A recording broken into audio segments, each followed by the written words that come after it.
ver el cielo, el azul profundo.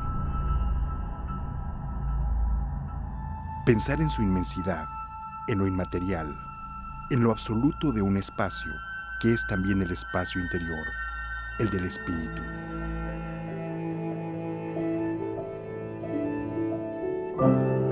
Un hombre imita el cielo con el azul que ha inventado. Ese hombre cambiará el curso del arte. Ese hombre se llama Yves Klein.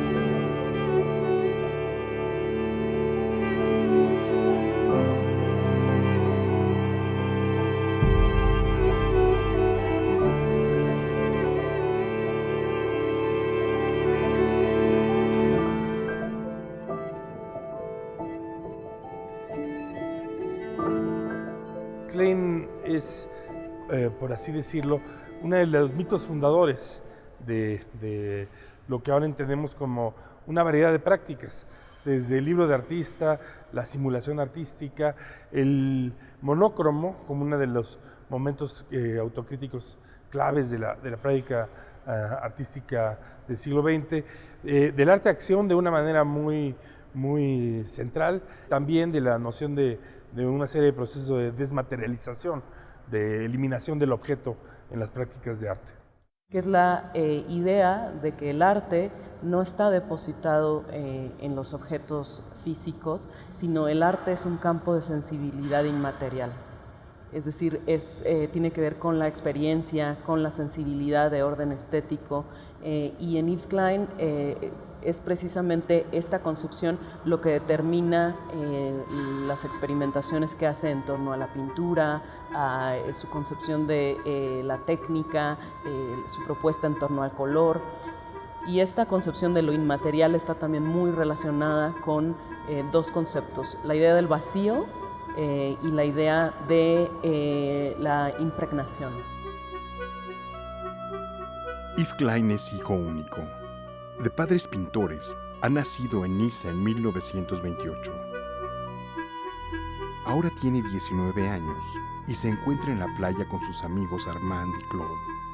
Junto al mar Mediterráneo, en un delirio de juventud, se reparten el mundo a manera de mitología. Proféticamente, se sella el destino del joven Yves. Y quiere partir el mundo en tres. Y claro, Yves Klein, yo elijo el azul del mar y el azul del cielo. Entonces, eso es mi universo. Hay cada cierto tiempo, en distintos campos artísticos y culturales, personas que en cierta manera implican la irrupción de una fuerza exterior, de una posición, si quieres, hasta no educada, y que tiene la ventaja de no cargar ni el bagaje de la historia previa, ni las costumbres de una determinada convención. Klein es así. Klein adelanta casi un decenio las tácticas de promoción del pop americano. Aunque de una manera muy diferente, hace un arte que es también un arte de consumo, en una sociedad de consumo. Pero no será el azul el que marque el inicio de su carrera. En 1955, año en que fija su residencia en París, Yves Klein crea un cuadro monócromo que no será bien recibido en el ámbito de la pintura. La primera pintura monócroma, que es en color naranja, que es el naranja plomo, que es en 1955, Yves Klein lo que hace es que envía este cuadro a un salón de artistas en París, y el cuadro es rechazado por ser un monócromo. Es decir, en ese momento la monocromía no era algo aceptado en términos del ámbito de la pintura. Por eso es que es tan importante este cuadro. Es decir, es el punto de partida de todo un trabajo que va a modificar las condiciones de producción y la idea también de la pintura. En el descubrimiento de esta tonalidad de azul, más tarde denominado International Klein Blue, fue clave la colaboración con un químico. Entonces se dio cuenta que había que tener verdaderamente una línea y elegir un solo color. Y el azul, siendo un señor que viene de un país donde todo es azul, eligió el azul. Ahora, cuando ha elegido el azul, el pigmento azul, ha encontrado un personaje que vendía a todos los artistas de Montparnasse el color, los pigmentos, la que sea, los rodillos, los pinceles, y que le dijo, mira, fíjate, acabo de salir un producto nuevo que no añade nada al pigmento, que deja el pigmento, la fuerza del pigmento sin hacer nada, no como fue aceite de linaza u terpentina, que era siempre lo que se mezclaba antes. Esto te deja el pigmento solo, como si nadie lo había tocado. Pero la exploración plástica iba seguida de una exploración estética. Efectivamente, lo que sucedía es que el gesto de hacer un cuadro monócromo y de convertir el color mismo en el objeto de la sensibilidad, más que alguna operación de forma, era un modo de desdeñar, de hacer a un lado enteramente las distintas, no solamente convenciones, sino también los motivos de gusto que habían organizado el arte abstracto hasta ese momento. Los cuadros de muy diversos colores que Klein lleva a cabo en su primera etapa están apuntando ese agotamiento del proyecto de la pintura como un proyecto de creación de espacios diferenciados, de sensaciones y distribuciones de la superficie y de relaciones entre el gesto del pintor y la superficie del cuadro.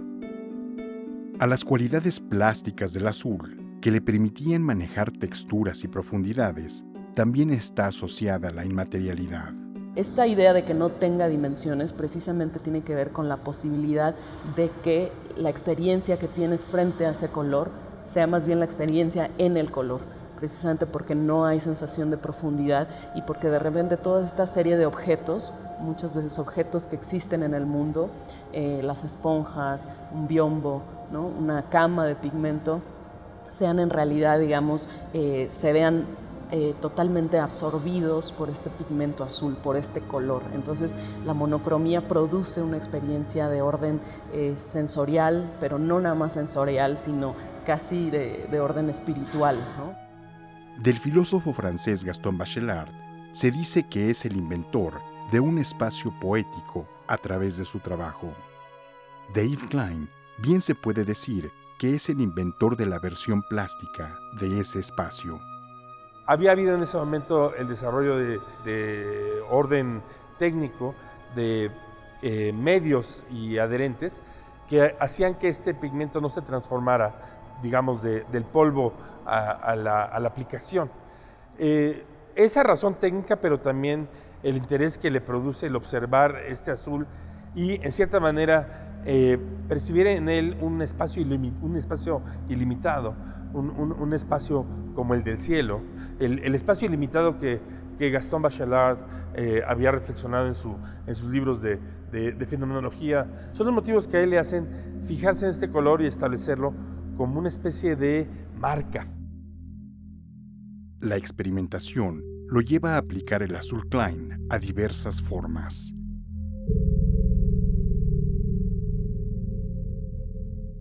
No es difícil evocar la imagen de un pintor que vuelca su plástica, su arte, sus ideas y sensibilidad en un lienzo a través de pinceles. Las esponjas marinas, las ramas y los alambres, las reproducciones de estatuas de la antigüedad griega ceden paso al cuerpo. La pintura como una materia de carne, viva, en este sentido es que Klein comienza estas experimentaciones, que son las antropometrías, en donde lo que se fija en la pintura, es decir, el cuadro, es el cuerpo depositado en el lienzo. Pero en realidad, digamos que lo que no tanto es el resultado de la imagen del cuerpo, sino es el campo de energía del cuerpo, digamos, depositado en la pintura. La impregnación del pigmento, empleando el cuerpo sobre un lienzo, abre la puerta a un nuevo paradigma de la creación pictórica, acompañándose de la música y de la escenificación. Y en ese sentido es que Yves Klein también piensa ya no en la mano del pintor, es decir, ya no en el acto técnico o de destreza técnica del pintor, sino en la idea de los pinceles vivos. Es el propio cuerpo, pero no el cuerpo del artista, como en el caso de Jackson Pollock, sino el cuerpo de estas modelos, en donde Yves Klein es el conductor de una orquesta. Es muy interesante conocer que una de las primeras antropometrías que hace públicamente, también de este periodo azul, las antropometrías azules, las realiza junto con una orquesta de músicos que tocan una partitura que Klein hace en el 49, que es la Sinfonía Monótono Silencio, que significa que los músicos tocan en una sola nota por 20 minutos y después 20 minutos de silencio. Pinta ya no con las manos, el pincel o la brocha, sino con los cuerpos de las modelos mismas, que están embarradas de pigmento y que generan tanto impresiones de su cuerpo como rayones dancísticos sobre el lienzo.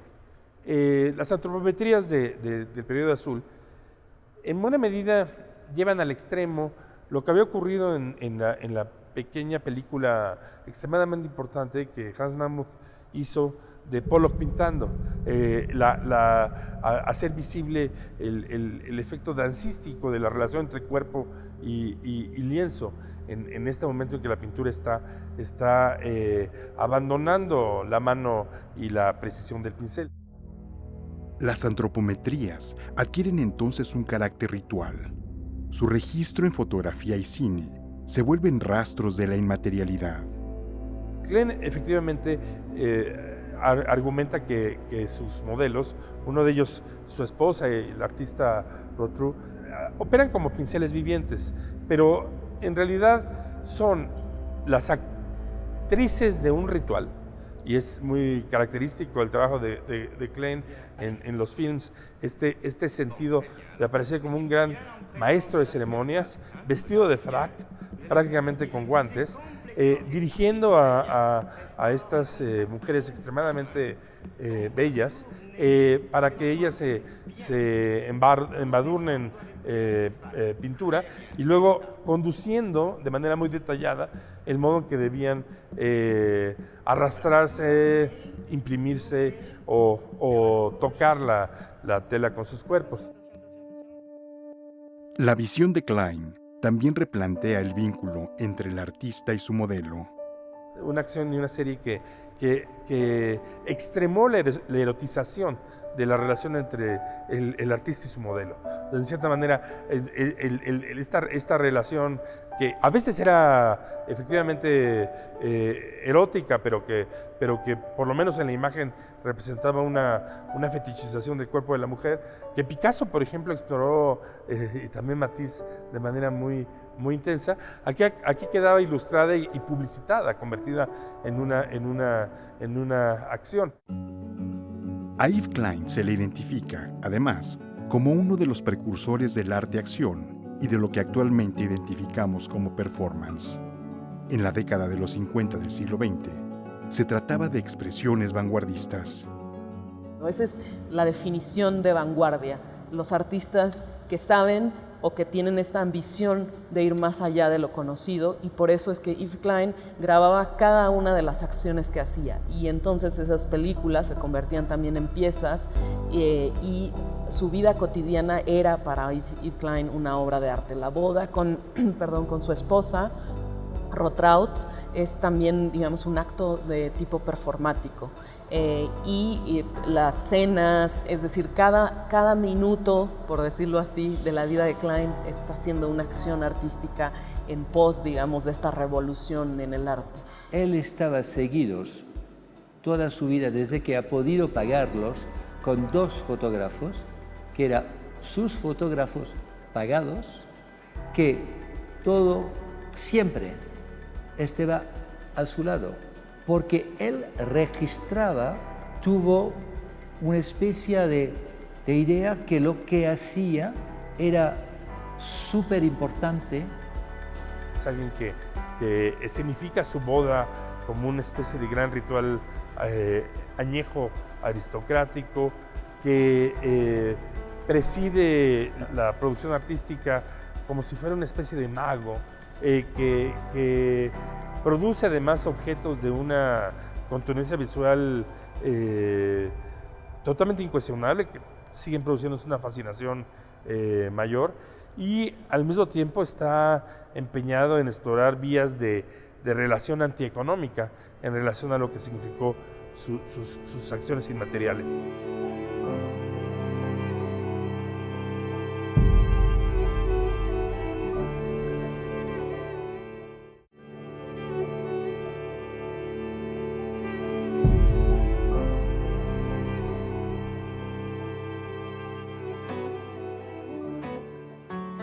La filosofía zen y la cultura oriental, a la que Klein se había acercado a través del judo tras una temporada en Japón, son parte esencial de esta creación.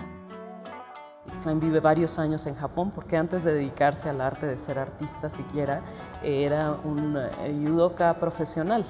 Él fue a estudiar a Japón, tiene el grado más alto, el 4º dan en el judo, en el Kodokan Institute en Japón, digamos que él descubre esta dimensión también espiritual de las artes marciales y también del Zen en Japón. Él verdaderamente aprendí también la vida japonesa. La vida japonesa es una cosa verdaderamente que no tiene nada que ver con nuestra vida en Europa. Son gente que funciona de una forma completamente distinta. La concepción artística de Klein habrá de situarse entonces entre 2 extremos. Por un lado, el cuerpo y su materialidad e inmaterialidad, que lo lleva literalmente a imprimir sus formas sobre lienzos. Y por el otro, el vínculo con la naturaleza y sus elementos. Yves Klein, como muchos artistas en una etapa, digamos, más tardía, reflexionan sobre la naturaleza. Y en ese sentido, también el vínculo con la tierra, digamos, de cómo los materiales de la tierra son parte de la obra de arte o pueden transformar a la obra de arte. Por eso es que la serie de pinturas de viento, de pinturas que tienen que ver con el fuego, con el agua, realmente están en relación al vínculo de Yves Klein con la naturaleza, la posibilidad de que la naturaleza se impregne sobre el cuadro. Hay una serie de relieves planetarios en donde es una textura casi de la luna, y por otro lado también de la cartografía de un territorio. Toma en algunas de las piezas, toma como base, hay una en particular que habla de la región de Grenoble, y toma como base un mapa cartográfico, y entonces este molde puede rastrear las pequeñas pendientes y las montañas, las zonas montañosas, y lo pigmenta el molde en azul.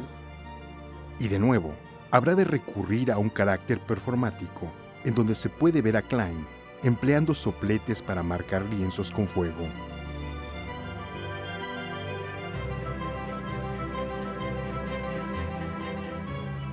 Los elementos de la naturaleza se vuelven su herramienta. Entre estos, el viento juega un papel esencial en su creación. Cuadros que de hecho tenemos aquí de fondo, en donde lo que acontece es que Yves Klein prepara un lienzo con diferentes pigmentos, lo monta en el toldo de su automóvil y recorre, digamos, atraviesa una parte de Francia, de París a Niza, y el viento devasta, y no solamente devasta el pigmento o el cuadro, sino el viento, que es absolutamente inmaterial, se impregna a través de la acción sobre el cuadro digamos, en esta obra de arte. En su exploración del vínculo con los elementos naturales, Yves Klein también realiza piezas con oro.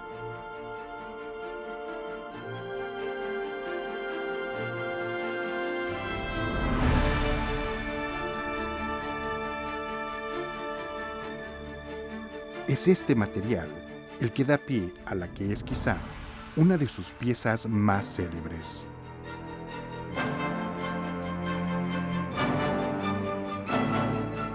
El registro fotográfico de La Zona de Sensibilidad Inmaterial Pictórica muestra al guionista de Hollywood y coleccionista de arte Michael Blanford a orillas del río Sena, en París, hacia finales de los años 50. La obra consiste en que este coleccionista adquiere esta zona de sensibilidad, tiene el recibo es quemado al momento en el que Klein, a un costado del Sena, arroja la mitad de los lingotes de oro en el río Sena con un testigo. En ese momento, digamos, entonces está el coleccionista, su esposa, son las fotografías que se ven, Yves Klein y un testigo. Y es la manera de devolver a la naturaleza este campo de sensibilidad, digamos, este valor, no diría efímero, sino más bien de orden inmaterial. El modo de pensar la escenificación del intercambio y su nulificación, la adquisición del objeto artístico por la vía de su destrucción, como formas de intervención artísticas, son extremadamente novedosos. Tienen mucho la forma, en síntesis, de lo que hace Klein, que es pensar en grandes gestos que cuestionan la esencia de las cosas en lugar de pequeñas operaciones, pero son de las primeras grandes intervenciones en relación a la lógica comercial del objeto artístico en la segunda mitad del siglo XX.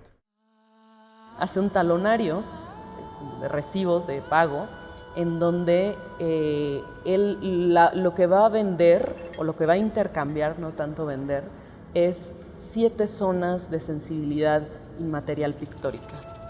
Es decir, es comprar la nada. Los coleccionistas van a adquirir la nada, pero la nada es esa zona de sensibilidad que es el arte. No que produce el arte, sino que es el arte. Y en ese sentido es que el intercambio no puede ser monetario, con moneda, con billetes, porque el valor de la obra de arte no es traducible a una dimensión económica, monetaria. La zona de sensibilidad inmaterial pictórica plantea entonces un cuestionamiento a la materialidad de la obra y al mercado del arte. Él dijo, yo quiero hacer una obra inmaterial, porque pienso que la materialidad, que lo que son los coleccionistas, que claro, o los investidores, lo que sea, no sé cómo llamarle, pero desde luego la inmaterialidad es algo que quita todos los problemas financieros, es solamente una posesión que alguien tiene sin tener que enseñar nada, es una cosa privada. De su experimentación monocromática dominada por el azul, la inmaterialidad, las antropometrías, la exploración con los elementos de la naturaleza y el performance, Yves Klein habrá de pasar a un campo físicamente más amplio, el espacio arquitectónico, el espacio público. Sí, la iluminación en azul del obelisco de la Plaza de la Concordia en París es un proyecto es un proyecto ideado por Klein, que era en conjunto con una exposición que no se realizó y que se realiza en 2006 como algo que nunca se pudo llevar a cabo, pero que estaba en el proyecto de Klein. Sin embargo, hay una dimensión que apuntas muy bien, que tiene que ver con la arquitectura, es decir, con pensar en esta escala que no es la escala del cuadro o de los objetos, sino más bien de la intervención de orden arquitectónico. Pero es en Gelsenkirchen, Alemania, donde Klein desarrollará su proyecto plástico arquitectónico. 2 paneles azules de grandes dimensiones, con su característico color azul. Y uno de estos momentos ocurre en los relieves de gran formato que hace Yves Klein para el Teatro de la Ópera en Gelsenkirchen, en Alemania, en donde es invitado, digamos, a hacer estos relieves gigantescos con esponjas también en color azul que de alguna manera reelaboran las temáticas que ya había abordado en sus cuadros. Y en ese sentido también hay otra serie de escritos y un dibujo que tenemos aquí en la exposición que hablan sobre la dimensión de lo que Klein llama como la arquitectura del aire, el urbanismo del aire. Después de la guerra hay que reconstruir todo lo que ha sido destruido y la ópera de Gelsenkirchen no había nada. Entonces este señor arquitecto hace un concurso internacional y los amigos del arquitecto les dicen, mira, tienes que ver un poco este joven francés, porque eso él lo hizo un monócromo azul de 20 metros de largo por 7 metros de ancho. Es, como dicen los italianos, un capolavoro, porque verdaderamente no es una cosa fácil. Para abril de 1961, Klein viaja por primera vez a Nueva York, donde exhibe en la legendaria galería de Leo Castelli sus esculturas en esponja y monocromos azules. Se hospeda en el Hotel Chelsea en compañía de Rotraut, su esposa. Tomando el nombre del establecimiento, proclama el manifiesto del Hotel Chelsea. A través de este, resume su trayectoria en un intento por acercarse al público estadounidense. Pero el manifiesto de Chelsea será también una suerte de testamento estético. Con una carrera artística que se extendió por 8 años y en la que produjo alrededor de 1.400 obras, Yves Klein muere en París el 6 de junio de 1962. Tenía tan solo 34 años de edad. Y no obstante la brevedad de su existencia, Yves Klein deja un legado esencial para el arte moderno y marca a importantes artistas en la creación plástica. Casi cualquier artista que ha trabajado con un monócromo después de Klein, tú mencionas a Anish Kapoor, pero yo diría Manzoni, lo mismo afirmaría de manera muy clara en la gran película de Jarman, Azul, que es en cierta manera un homenaje a Klein. La relación que tuvo con Matthias Geritz atestigua el modo en que esta decisión del monócromo es un punto fundacional. En 1946, cuando aún era adolescente, firmé con mi nombre el reverso del cielo en un viaje fantástico de realidad imaginaria.